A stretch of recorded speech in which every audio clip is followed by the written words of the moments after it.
Dad, do you know how cold it is right now? Medium? No, extra large. Extra large. It might be 2X. It's negative 13 out there. That's like negative 25 Celsius. But with the wind chill, it's what? Minus 40 something? About. And we're going to have fun, all right? We're going to have fun. Yeah. Cole's hightailing it for the shed because it's cold out. My eyes are running from the cold. Song of the day today is Tom Petty, Running Down a Dream. I like the beat in it. And then, check it out. Dad, it looks like we got a Storla Station outpost right here. That thing's stuck to the brim. We got the drugs, the pop, the water, the beer. Oh, Starla doesn't have beer. We got one up. You got to come to Sunny Frames for that. Okay. One nice thing about this cold weather is you don't have to worry about flat tires, because them rubbers are just frozen solid. It's cold start season. Okay, let's see what you got, man. So what we do on a cold day after the tractor was plugged in all night, it's got a engine preheat, and we usually run it twice. Okay. We turn it off and heat it a second time, and then fire it up. And so that heats like the air? It heats the intake air for the engine, yes. Go ahead and fire it up when you're ready. Blow a little billowing white smoke when it does it, if it does it. Go for it. Oh, that was made a liar out of us. Minus 13 and it fired right off. And our days start good when the tractors start. The first thing we're going to feed is the bred heifers. I'm going to show you the batch sheets on how we go about knowing how many ingredients are in each load. But on this load for the bred heifers, this is kind of my own concoction, so I won't talk about mega cows just yet. So while it's been colder, my tractor's been yelling at me that the fuel pressure is low. There's like snow inside of there. I think the fuel's gelling up a little bit, so we got some diesel fuel treat. We're gonna pour a little bit more of that in there. Look, there's like snow in there. It says right on there, prevents fuel gelling and filter icing. We can see we got a little icing right there. The first ingredient that I always put in of the bulky stuff, shut the radio off here, is the ground hay. And the reason I do that is that reel can plug, and if I put it in an empty feed wagon, it goes all the way to the bottom instead of sitting up where the reel pinches against the side of the feed wagon and plugs it.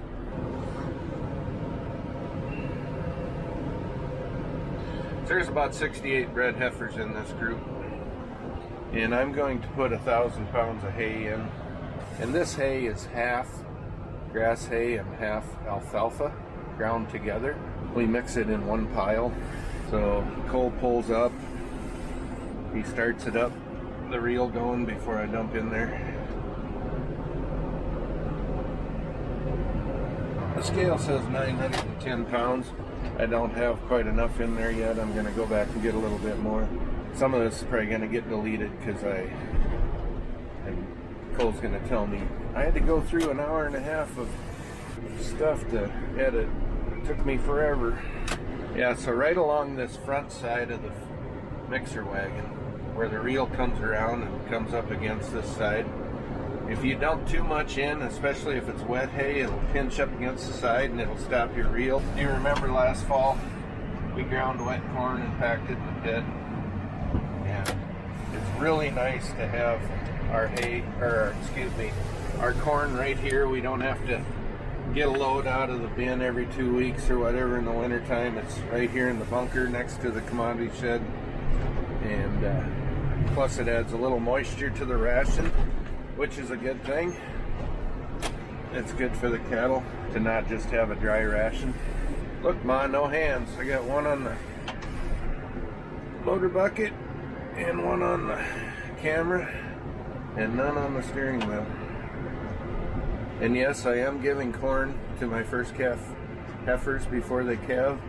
I've found that they do such a good job of milking that they lose weight that first year, and if I get them in good shape, not rolling fat, but in good shape before they calf, they don't lose much of their body condition, and they breed back better, and that's part of our success with breeding back. So yeah, it's not a cheap ration, but I feel like it's worth it with less opens. Silage is about half corn silage and half sorghum silage. I like sorghum due to the fact that it tons out so well. And once again, we're putting moisture in the ration. We're mixing it all together. It's called a TMR, totally mixed ration, that the cattle don't seem to sort in the bunk. They eat it all. So then while I go out to feed, Dad takes a sip of his Mountain Dew and gets more of that soybean meal with rumensin in the loader bucket. Okay, so now I'm going to talk about the rations that we feed. We've got 2 pens of heifers. They will get fleshy if we give them the same ration that we give our bred, or excuse me, our yearling bulls. Our yearling bulls are on a 52 megacal. That's this one. We have a 48 megacal, 48, which we feed our heifers. These are batch sheets. They show you how many pounds of, if you want to end up with a certain amount of pounds, this is the breakdown of each ingredient. You've got your grower R50, which is the soybean meal with the distillers in it, the high corn high M, that's high moisture, the grass hay, and then the cane and corn silage. I'm going to be feeding the 3,000 pound amount to this first group. It gives you the breakdown and then the running total if you go in that order. Pretty handy deal. I'm going to go get the couple buckets of soybean meal now.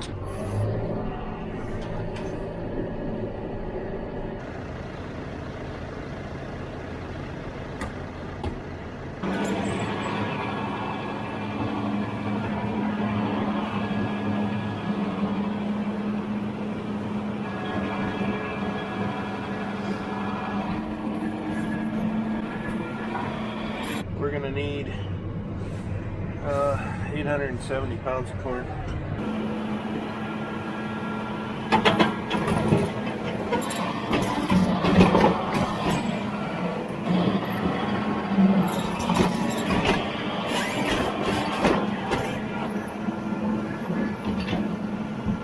First thing I discovered when I'm holding a camera trying to dump the right amounts into the feed wagon and talk all at the same time, it's hard for me to do a really good job of getting the ration exactly right.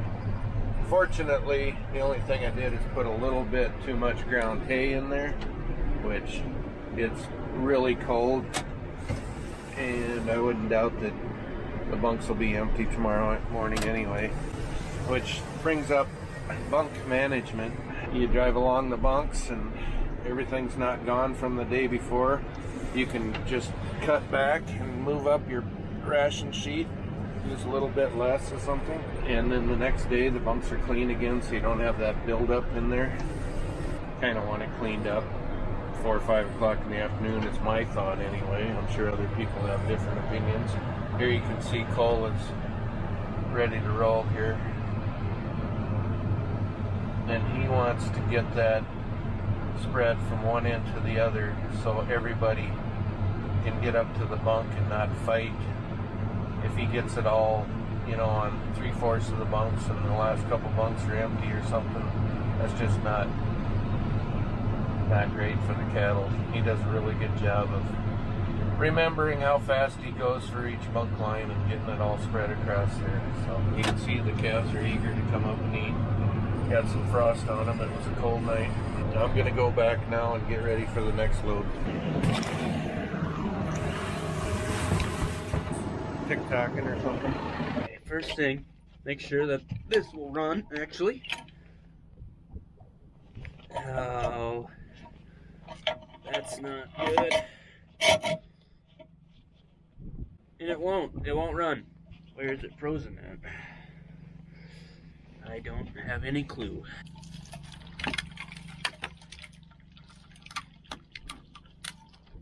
Just sucks. Don't know if it's the hose. Don't know if it's this end. Don't know if it's way down underground here. That goes up and down pretty good. go. Come on. Oh! There we go. Just in the nick of time. Ran out of water. Woo! That's good because I was almost starting to feel cold in this negative 13-degree wind. Getting chilly out here. I'm starting to run out of the hot water. Oh, there we go. About perfect size bottle right there. Woo! If you remember that video when Tiffany was helping us unload that semi-load of heifers out of St. Ange, that's these guys here. They're in what we call the middle pen. They're right behind the grain bins here. Is our 68 or so bred heifers. That's the first load we feed every morning. And then over here, Cole's starting to feed our third load, which is our own raising of, these are our purebred heifers that we'll keep for replacements. We'll pick out what we want. Here's our home raised heifers. They're doing great. He's got a backup, he's got a little extra feed in there. And I almost made him run over the bunks because I was in his way. It's a good thing he looked back. So years ago, this middle pen and this north pen was just one really big pen. And they didn't need all that room. And so what we did is made that a pen, and then we made a driveway here and put bunks along this backside and made a second pen out of it. And now we'll go back and we'll switch rations from the 48 megacal for the heifers to the 52 megacal for our bulls that we sell. So they get a little more energy, a little more grain in their ration. Push them a little harder. It's okay to have a little more flesh on them. I don't push them too hard anyway. I'm sure there's guys that have them on a 60 or some kind of finishing ration already where they're just making them round fat, but I prefer to not have them fall apart on the pasture for these guys when they buy them and use them.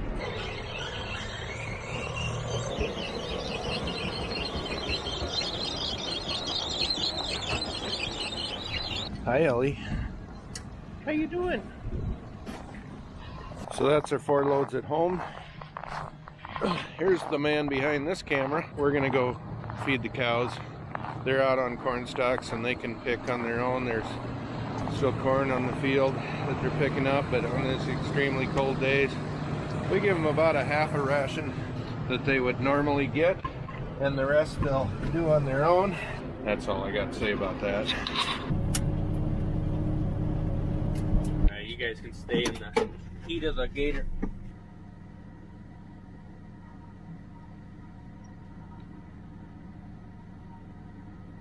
I'm not crying, you're crying. Good morning. Woo, that's a lot of beef.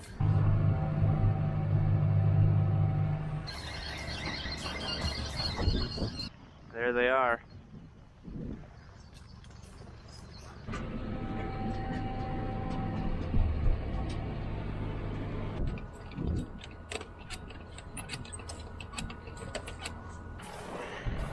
Doesn't get any better than this, right? Look at that mess. That cannot hold much water. Oh, yikes. I'm gonna break down right here just in case they do come, and then start filling the tank as well.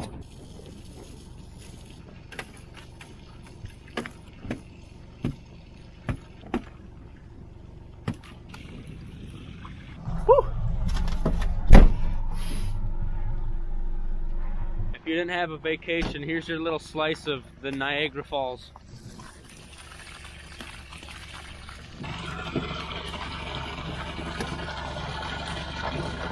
So peaceful and serene. So this is a cattleman's dream, having water flowing out of the ground that doesn't require any electricity. We've got an overflow right there. Tank gets full, the runoff goes into that low area, which ends up out at that dugout. They've got a ready source of water that we don't have to worry about. And the cows have a terrific tree built there for protection. Looks like I got me a welcoming committee. Yeah, they'll be happy to get a warm meal. Silage's got a little heat to it, you know, nothing special, but it'll feel good in them.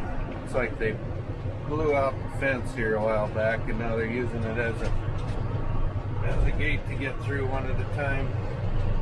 You know, people said something about, why are you fencing? Don't you have fence? Well, here's a perfect example. There's good fence and there's bad fence. So there you have it. That's basically our morning chores in a nutshell. We fight some water issues when it's this cold. We find that it's better to have a hydrant, run it and shut it off instead of some of these drinkers that freeze up. We have one drinker at home. It works most of the time. You get a wind like last night, it might be frozen when we get back home, but usually those bulls and the cattle in that pen, they don't start drinking until after they eat, about 10 o'clock. They go up there, they start drinking. We can hear if the float's running or if it's the water level's going down, it's not filling back up, and then we deal with that. Good way to start the day. You gals hang in there. Yeah. For tomorrow it'll be plus 20 again. So this morning my wife sent me a Snapchat that her car said negative 14 Fahrenheit as she went off to work. Here's my ride. I got about 4.5 miles to go home. Have a good one. We'll see you next time. I'm supposed to say that the other way around. See you next time. Have a good one. A little bit of an update. Last video we talked about the optimizer gel and how we had some on the Farm Focus website and in Storla. Well, I guess we didn't get enough on the Farm Focus website and they sold out. We didn't get too many tubes. If you hopped on the website and they're already gone, we got more coming and they're actually on the website again. In fact, they'll be at Farm Focus here in a day or two. So if you order, you'll get it within a week, I think. Yesterday I messed up real bad. I came through here and the only big snow drift around here I drove right into, got high centered, stuck. I tried digging myself out with a pitchfork. That don't work good, ladies and gentlemen. And then I had Dad come pull me out. All that down there was buried, so we put it right here and then we bent that. Moral of the story is don't drive in big snow piles, especially when it's negative 10 degrees, because it's cold. But nothing compares to when this freezes over. How are we doing? Oh, I think it's froze over. Yep, so you can see how that ball isn't bouncing back up because the water level's not rising, it's not floating up. Man, everything I touch I stick to. That sucks. Okay.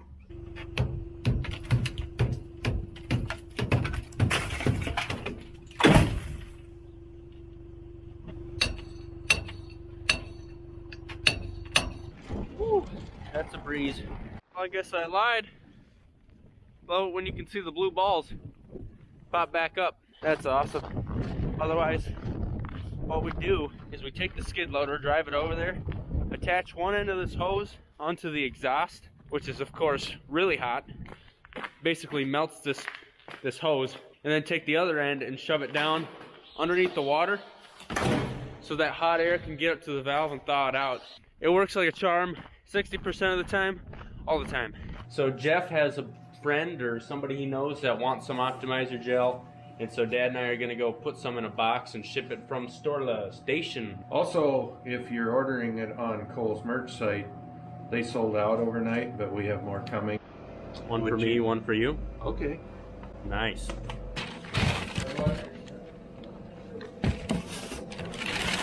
That's about all we got for you today. Thanks for watching. Hope you enjoyed it. You probably learned a thing or two. And I hope you stay warm out there too. We'll see you next time. Have a good one. I'm coming, ladies. Can't have you walking all that way for no drinky. They say, what the heck, Farmer Cole? Yeah, she's drinking that one hole that I made. All right. It'll be a minute. Please have patience.